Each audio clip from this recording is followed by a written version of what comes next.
యేసుని ప్రేమ అది ఎవరు కొనలేనిది. నిజము దీనిని నమ్ము, ఇది గురి అందించలేనిది. తల్లి తండ్రుల ప్రేమ నీడవలే గతించును, కన్నా బిడ్డల ప్రేమ కలలాగా కరిగిపోను. తల్లి తండ్రుల ప్రేమ నీడవలే గతించును, కన్నా బిడ్డల ప్రేమ కలలాగా కరిగిపోను. ఎన్నడెన్నడు మారనిది నా యేసుని దివ్య ప్రేమ, ఎన్నడెన్నడు వీడనిది నా యేసుని దివ్య ప్రేమ. ప్రేమ యేసుని ప్రేమ అది ఎవరు కొలువలేనిది.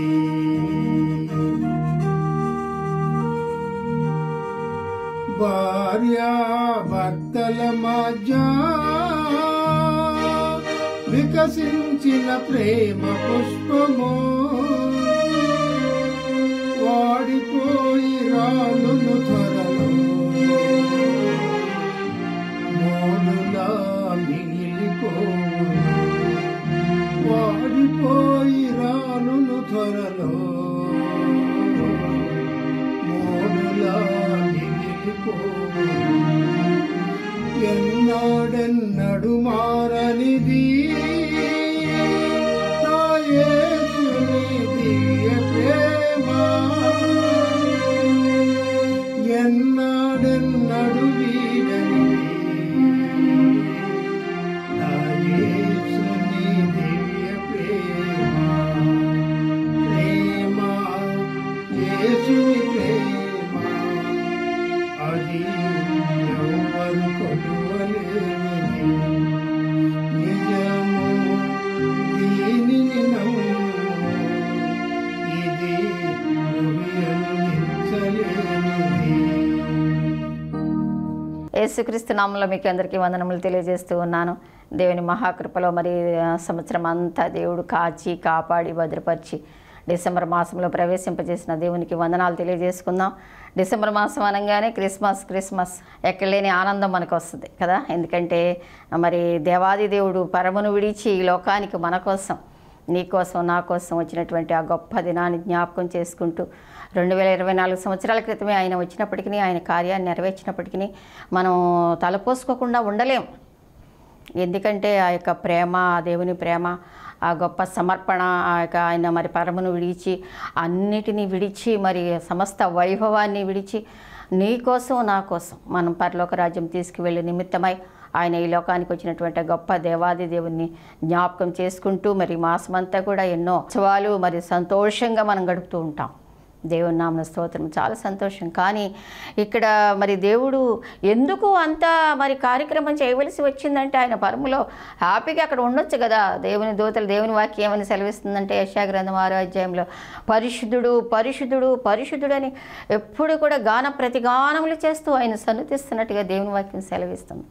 కానీ అటువంటి ఇదంతటిని విడిచిపెట్టి నీ కోసం, నా కోసం, ఎందుకంటే ఇక్కడ మానవాళి ఆయన రూపంలో చేసుకున్నటువంటి మానవాళి, ఆయన స్వరూపంలో మనం ఎవరమంటే ఆయన స్వరూపంలో, దేవుని యొక్క స్వరూపం. దేవుని వాక్యంలో ఆదికాండంలో సెలవిస్తూ ఉంది, నా రూపంలో నరుని సృజించెదను అని దేవుని వాక్యం స్పష్టంగా సెలవిస్తూ ఉంది. అంటే చాలామంది ప్రియ సహోదరులు కొంతమంది ఎలా ఉంటాడు మన దేవుడు అంటే ఇంకోలాగా ఇంకో రూపాలో చూసుకుంటారు. లేదు ప్రియమైనటువంటి వాళ్ళరా, మనల్ని సృష్టించిన సృష్టికర్త మనలాగే ఉంటారు. ఆయన పురుషుడు, ఆయన సంపూర్ణ మానవుడు, సంపూర్ణ దేవుడు. కనుక అంత వైభవాన్ని విడిచిపెట్టి ఎందుకు వచ్చారు అంటే, మానవాళి తన ఎంతో ప్రేమతో చేసుకున్నటువంటి ఆ యొక్క సృష్టి తను మరి దేవుని యొక్క మాట వినకుండా మరి దేవునికి వ్యతిరేకంగా జీవించినప్పుడు, దేవునికి దూరంగా వెళ్ళినప్పుడు మరి ఆ యొక్క గ్యాప్ ఏర్పడిపోయింది. పాపం వల్ల వచ్చే జీతము మరణము. అయితే పాపం వల్ల మరి చనిపోవలసిందే మనం. తర్వాత ఎవరిమైనా సరే, నువ్వెంత పేదైనా, గొప్పైనా, రాజువైనా, భిక్షగాడివైనా ఒక దినాన చనిపోవలసిందే. అయితే చనిపోయిన తర్వాత 2 ప్లేసులు ఉంటాయి అక్కడ. అయితే పరలోకం లేకపోతే నరకం. ఎక్కడికి వెళ్ళాలన్నది ఇక్కడే మనం నిర్ణయించుకోవాలి. ఇక్కడే మనం నిర్ణయించుకోవాలి సమయం ఉండగానే. కనుక ఆ ప్రభువు యేసుక్రీస్తు ప్రభు ఏం చేశారంటే, మరి నా బిడ్డలు అలా నశించి నరకానికి వెళ్ళకూడదు, పాపం వల్ల వచ్చేత మరణం అన్నాం కదా, మనము 2వ మరణము, అగ్ని ఆరదు, పురుగు చావదు. మరి దేవుని వాక్యం ప్రకటన గ్రంథంలో కూడా చాలా స్పష్టంగా రాయబడింది. పిరికివారు, అవిశ్వాసులు, అసహ్యులు, నరహంతకులు, మాంత్రికులు, విగ్రహారాధికులు అందరూ అగ్ని గంధకములో మండు గుండములో పాలు పొందుదురు. ఇది 2వ మరణము. కనుక ఆ మరణానికి వెళ్ళడం ఇష్టం లేక, నా బిడ్డలు నేను రక్షించుకోవాలి, నేను కాపాడుకోవాలి, ఏమైనా సరే అని చెప్పేసి ఆయన మరి తండ్రి, కుమార, పరిశుద్ధాత్ములు వారు త్రిత్వమే ఉన్నారు, ఏకమై ఉన్నారు. అక్కడ వారు మాట్లాడుకున్నారు. ఎవరు వెళ్తారంటే కుమారుని, తన ఇష్టమైన కుమారుని కిందికి పంపించారు, ఈ లోకానికి పంపించారు. ఏదో రూపంలో వస్తే మనం అర్థం చేసుకోవాలని, మన రూపములోనే, మనలాగానే, కాకపోతే పాపము లేకుండా ఒక బిడ్డ లోకంలో జన్మించాలంటే తల్లిదండ్రుల సంపర్కం వల్ల బిడ్డలు పుడతారు. కానీ యేసుక్రీస్తు ప్రభు కన్య మరియ గర్భమున పరిశుద్ధాత్మ వలన అని దేవుని వాక్యం స్పష్టంగా సెలవిస్తూ ఉంది. పరిశుద్ధాత్మ వలన ఆయన పరిశుద్ధుడుగా ఈ లోకానికి వచ్చి యాగము చేయవలసి వచ్చింది.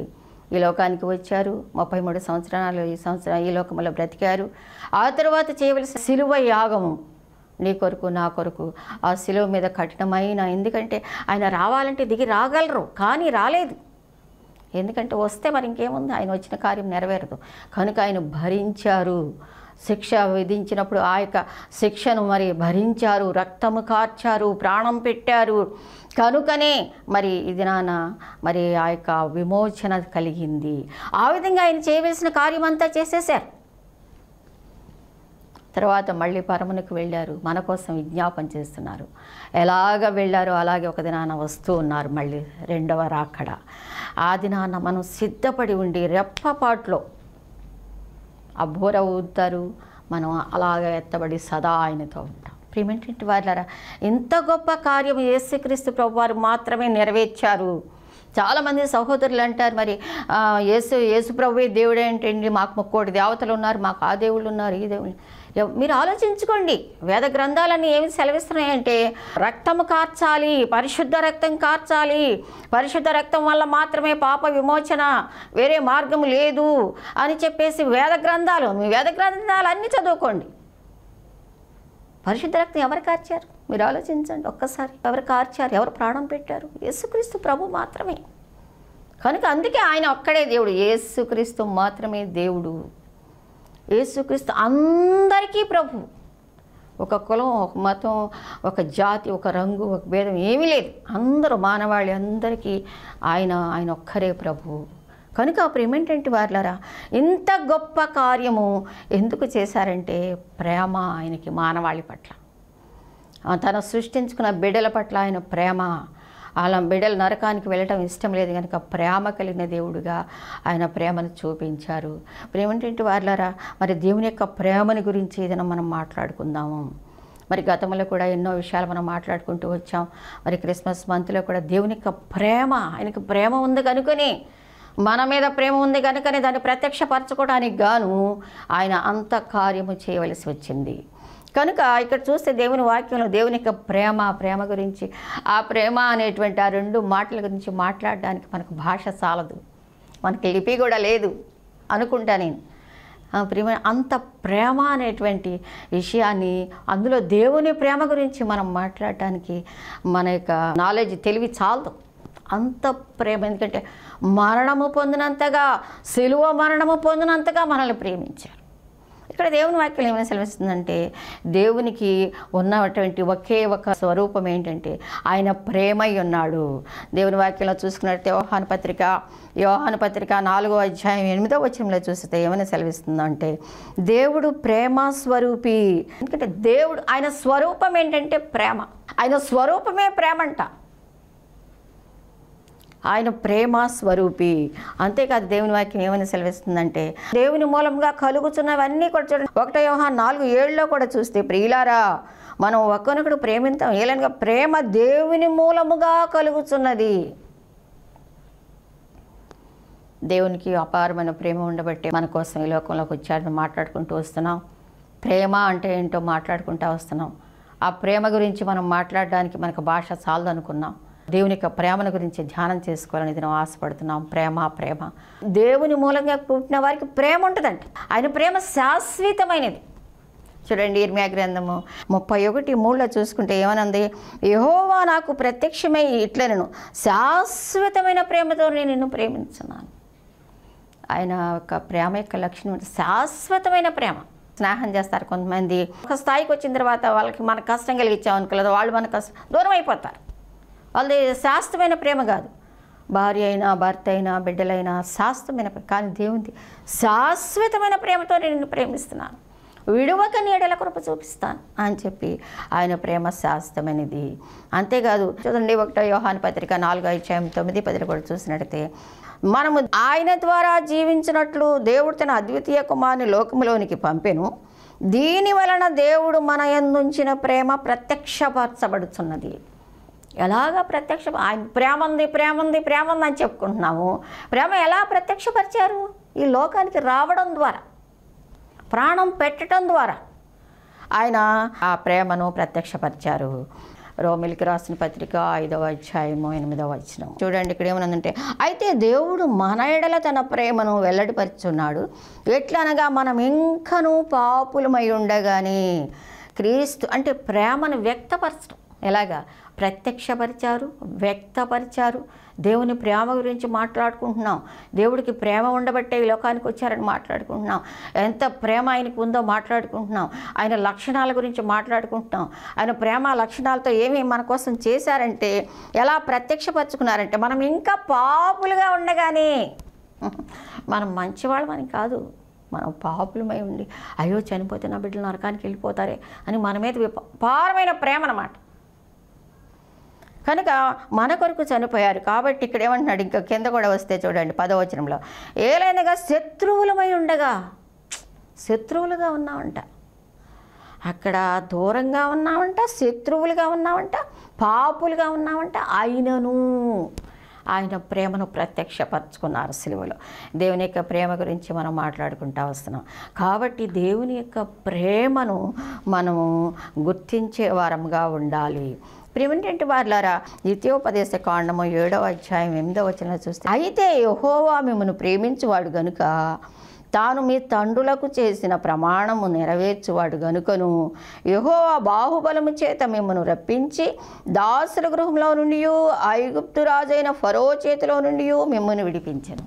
అయితే యెహోవా ప్రేమ గలవాడు కనుక ఒకప్పుడు మరి 400 సంవత్సరాలు మరి ఐగుప్తు దాసత్వంలో ఉన్నప్పుడు మరి అక్కడ దాని నుండి విడిపించారంటే కేవలం ప్రేమను బట్టే కదా. మీ పితరులను విడిపించారు కాబట్టి మీరు గుర్తుపెట్టుకోండి అని చెప్పేసేసి మరి ఈ యొక్క మోషే తన యొక్క జనాంగానంతటికీ కూడా తెలియజేస్తూ ఉన్నారు.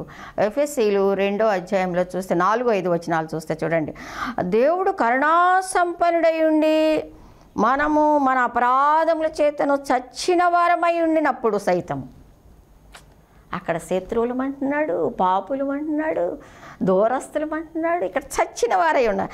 అపరాధం చచ్చిన వారై ఉండినప్పుడు సైతము మన ఎడల చూపిన తన మహాప్రేమ చేత, ఏం వర్డ్స్ వాడండి, మహాప్రేమ అంటే దేవుని ప్రేమ గురించి ఇక్కడ భక్తుడు మాట్లాడుతూ వస్తూ ఉన్నాడు. మరి కాబట్టి యోహాను సువార్త 3వ అధ్యాయం 16వ వచనంలో కూడా దేవుడు ఎంత ప్రేమించాడో మనకు తెలుసు. దేవుని వాక్యం, దేవుడు లోకమును ఎంతో ప్రేమించిన ఎంతో దానికి కొలత లేదు. భక్తుడు అంటాడు, ఊర్ధ్వలోకం అంత లోతు, ఆకాశం అంత ఎత్తు. అంటే ఇంకా దానికి కొలత లేదనమాట. అంత ప్రేమతో దేవుడు నిన్ను ప్రేమించాడు కనుక మనం జ్ఞాపకం చేసుకో. దేవుని యొక్క ప్రేమను మనం గుర్తించే వారంగా ఉండాలి. ఈ క్రిస్మస్ దినాలలో మరి దేవుని యొక్క ప్రేమను, అంత ప్రేమ ఉన్నది గనుకనే ఆయన పరమును వీడి మన కొరకు ఈ లోకానికి వచ్చారు. ఆయన ప్రేమను గురించి మనం ధ్యానం చేసుకుంటూ వస్తున్నాము. కనుక దేవుని ప్రేమ మనకు ఎలాగా లభిస్తుంది? రోమాపత్రిక చూడండి, రోమా 5:5లో కూడా దేవుని వాక్యం ఏమని సెలవిస్తూ ఉందంటే, మనకి ఎలా వస్తుంది దేవుని ప్రేమ అంటే, మనకు అనుగ్రహింపబడిన పరిశుద్ధాత్మ ద్వారా దేవుని ప్రేమ మన హృదయంలో కుమ్మరించబడింది. ప్రిమిటెంట్ వాళ్ళారా, మరి దేవుని యొక్క ప్రేమ మనకి ఎలా దొరుకుద్ది అంటే, దేవుని వాక్యం ఏమైనా సెలవిస్తుందంటే, దేవుడు మనకి అనుగ్రహించిన పరిశుద్ధాత్మ ద్వారా అంట. చాలా మాట్లాడుకుంటూ వస్తున్నాం. తండ్రి, కుమార, పరిశుద్ధాత్ములు త్రిత్వమై ఉన్నటువంటి దేవుడు. తండ్రి అక్కడ మన కుమారుడిని పంపించారు. మనం ఇప్పటివరకు మాట్లాడుకున్నాం. కుమారుడు వచ్చి ఆయన కార్యం చేసి వెళ్ళారు. ఇప్పుడు కుమారుడు వెళ్ళి పరమందు మన కోసం విజ్ఞాపన చేస్తూ ఉన్నారు. ఆదరణకర్తను మీకు పంపిస్తానన్నారు. ఎప్పుడు చెప్తున్నా, ఇవి పరిశుద్ధాత్మ దినాలు. ఆత్మరూపంగా దేవుడు మన మధ్య ఉన్నారు. ఆత్మ దేవుడుగా మన మధ్య ఉన్నారు. మనం ఎలా పొందుకుంటామంటే దేవుని ప్రేమను ఆత్మ ద్వారా పొందుకుంటాము. పరిశుద్ధాత్మలు రాకపోతే మన జీవితాలు మారవసలు. ఒకసారి మనం ఆ యేసుక్రీస్తు ప్రభు శిలువ కార్యమును అంగీకరిస్తున్నాము అంటే, యాక్సెప్ట్ చేస్తున్నాము అంటే, దేవుని ఆత్మ మనలోకి వస్తేనే. ఒక ఆత్మ, దేవుని వాక్యం కూడా ఏమని సెలవిస్తుందంటే, తండ్రి నన్ను ఆకర్షించుకుంటూనే కానీ నేను దగ్గరికి రాలేను అన్నాడు. ఎవరైనా సరే తండ్రి ఆకర్షిస్తేనే వస్తారంట. కాబట్టి ప్రిమిటెంట్ ద్వారా ఎలా ఆకర్షిస్తాడు? పరిశుద్ధాత్మ ద్వారా. చూడండి, మన జీవితాల్లో ఎన్నోసార్లు నా సాక్ష్యం కూడా నేను మీకు చెప్పాను. అనుకోని రీతిలో మనం వాక్యం వింటున్నప్పుడు, పరిశుద్ధాత్మ దేవుడు మనల్ని సంధించినప్పుడు, మనం అనుకోకుండా పాపాలు ఒప్పేసుకుంటాం, మన నిజస్థితి తెలుసుకుంటాం. ఎప్పుడు ఎలాగ జరుగుద్ది? అది దేవుడు మనకి అది రివీల్ చేస్తాడు. అంటే ఆత్మదేవుడు మనలో ప్రవేశించి మనకి తెలియజేస్తారు. అప్పుడు మనం సత్యాన్ని తెలుసుకుంటాం, పాపాన్ని ఒప్పుకుంటాం. అప్పుడు మనం మారుమనసు పొందుతాం, రక్షణ పొందుతాం. అలాగే దేవుని ప్రేమ కూడా ఆ ఆత్మ ద్వారా మాత్రమే మనకు అనుగ్రహిస్తబడద్దంట. అయితే దేవుని ప్రేమ ఎలా వస్తుందండి? దేవుని వాక్యం సెలవిస్తూ ఉంది. అయితే దేవుడు మనకు అనుగ్రహింపబడిన పరిశుద్ధాత్మ ద్వారా దేవుని ప్రేమ మన హృదయంలో కుమ్మరించబడి ఉన్నది. ఆల్రెడీ అయిపోయింది. ఎప్పుడైతే నువ్వు దేవుని యాక్సెప్ట్ చేసావో, ఆత్మదేవుడు నీకులోకి వచ్చాడు. దేవుని ప్రేమ కూడా నీ హృదయంలో కుమ్మరించబడ్డది.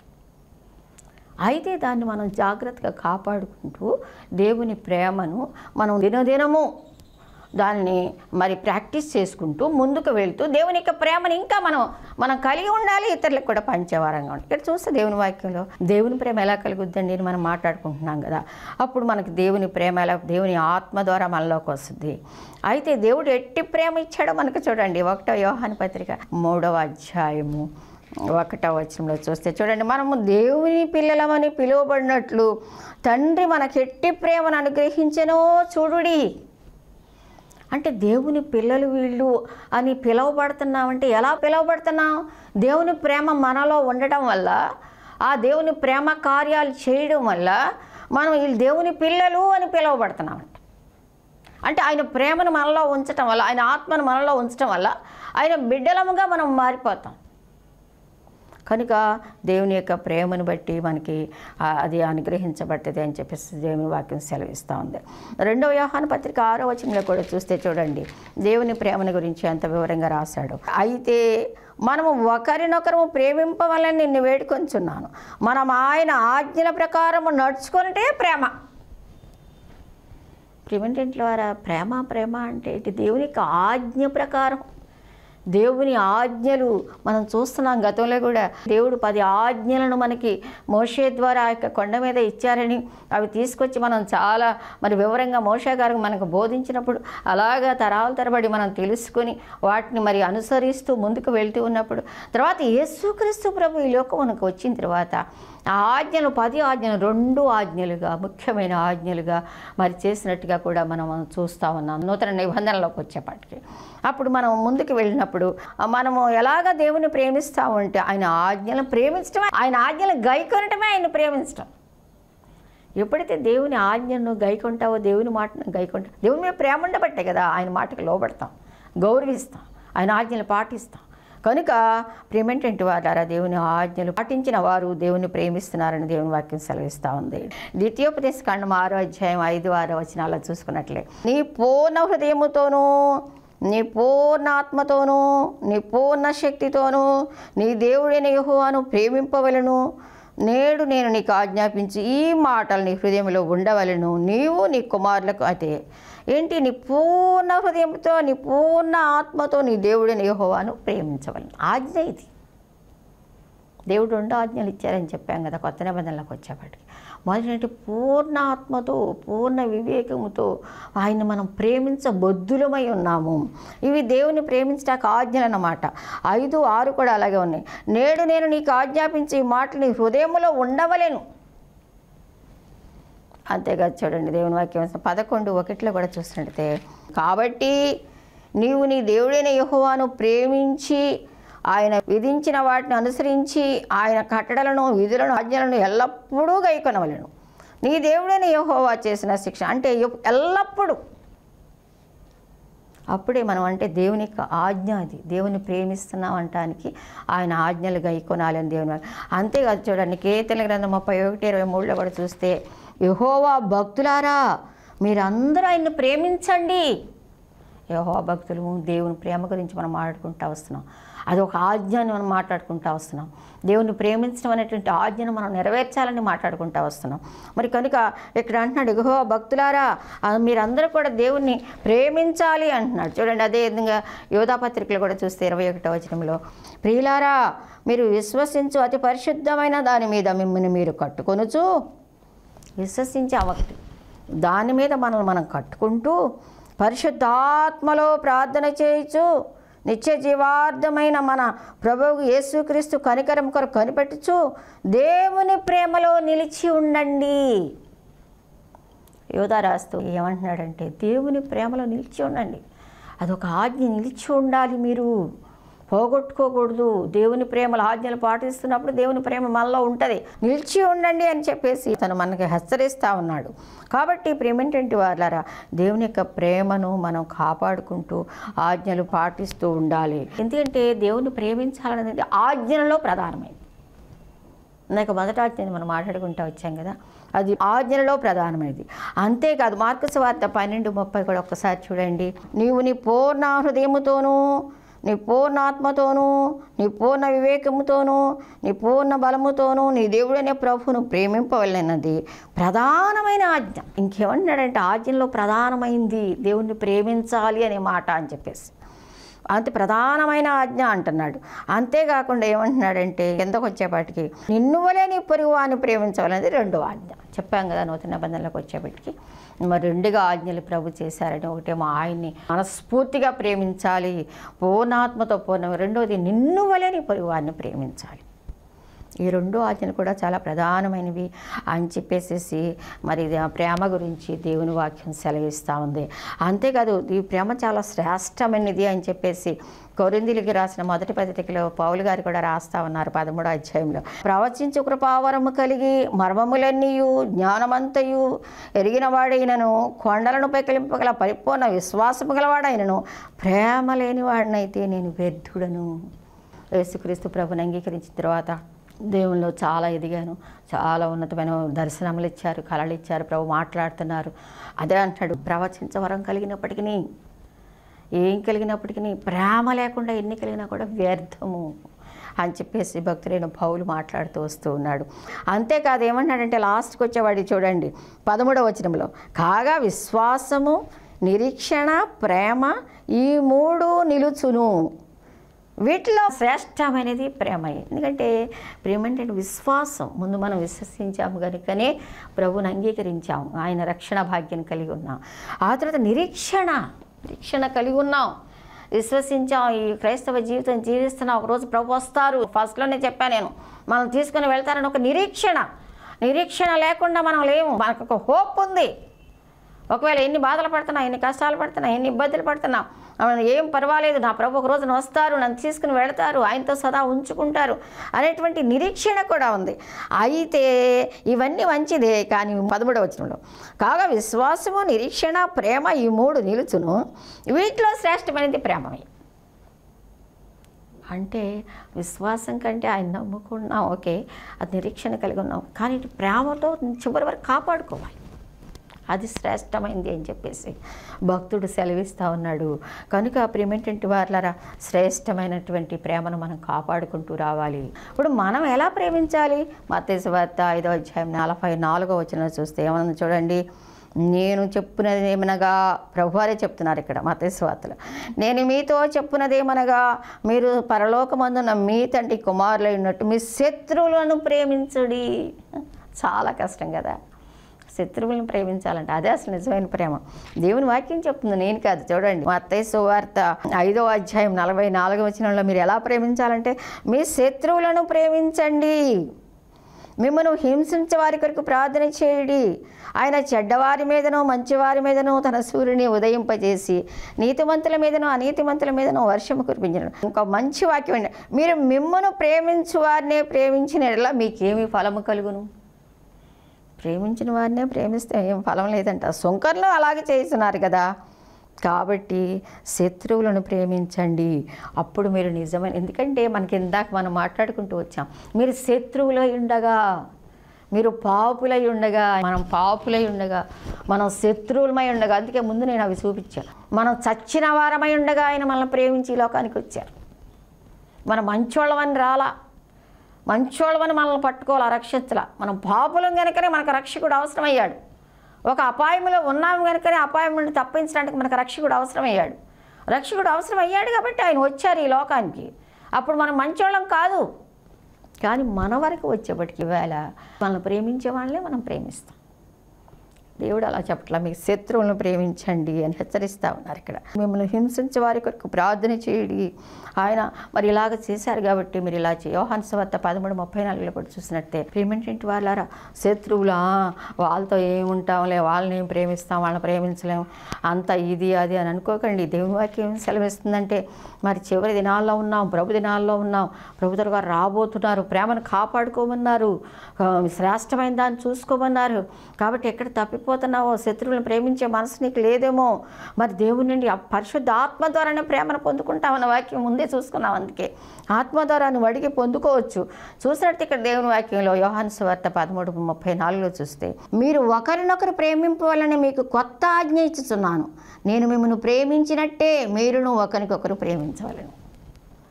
కొత్త ఆజ్ఞ అంటే ఇందాక చెప్పాను కదా, నూతన నిబంధనకు వచ్చారు రెండే ఆజ్ఞలైనవి, ఆయన్ని ప్రేమించాలి, ఇతరులను ప్రేమించాలి. ఆ రెండే మెయిన్ ఆజ్ఞలు, దేవుని ఆజ్ఞలు. ఆ రెండవ ఆజ్ఞలు ప్రధానమైనదని ప్రభు మనకు సెలవిస్తా, మీరు ఒకరినొకరు ప్రేమింపాలని మీకు క్రొత్త ఆజ్ఞ ఇస్తున్నానని యోహాను సువార్తలో ప్రభు చెప్తూ వస్తున్నారు. కాబట్టి ఒకరినొకరు మనం ప్రేమించుకోవాలి, ఒకరినొకరిని మన దేవుని యొక్క ప్రేమను మనం వారికి చూపించే వారంగా ఉండాలి. కాబట్టి దేవుడు మన ప్రేమను కోరుకుంటున్నాడు. ఇప్పుడు ఇంత ప్రేమించాడు ఆయన ప్రేమ గురించి మనం ఇన్ని చూసుకుంటా వచ్చాం. ఆయనకు ప్రేమ ఉంది కనుక ఈ లోకానికి వచ్చాడు. ఎవరైనా సరే ప్రభు చేతులు చాచి నిన్ను హత్తుకోవడానికి, ఆయన ప్రేమించడానికి ఒక స్నేహితుడు ఉన్నాడు, నీకు ఒక దేవుడు ఉన్నాడు, నీకు ఒక రక్షకుడు ఉన్నాడు, నీకు ఒక విమోచకుడు ఉన్నాడు. ఆయన దగ్గరకు వచ్చి సేద తీరాలని నేను కోరుకుంటూ, పిల్లలతో చేస్తారు, బంధువులతో చేస్తారు, అందరితో చేస్తారు, ఎవరు మనం దర్చాను. పెద్ద వయసు వచ్చిన తర్వాత ఇంకా అసలు. కానీ ప్రభు మాత్రం ఉదయం వచ్చినా కూడా ఎత్తుకుంటానన్నాడు, తల వెంట్రుకలు నెరిసినా ఎత్తుకుంటానన్నాడు. చూడు నా అరచేతుల నుంచి ఎక్కువ ఇలా చూస్తే మనం కనబడిస్తూ ఉంటాం దేవుడికి. అంత గొప్ప దేవుడిని మనం కలిగి ఇంకా బయట పెడుతున్నావా? ఆయన ప్రేమను గుర్తించట్లేదా? ప్రియ సోదరు, నీ కోసం ప్రభు మరి బాధపడుతూ ఉన్నారు. దేవుని దగ్గరికి రండి. మీరు ఎవరైనా సరే ప్రేమకు లోటుగా ఉందేమో, ఆయన సంపూర్ణ ప్రేమను మీకు అందించి ఆయన మిమ్మల్ని మీ ధనులుగా చేయాలని ఆశపడుతూ ఉన్నారు. ఇదే అనుకూల సమయం, ఇదే రక్షణ దినము. చిన్న మాటలు ముగిస్తూ ఉన్నాను. థ్యాంక్ యూ అనండి.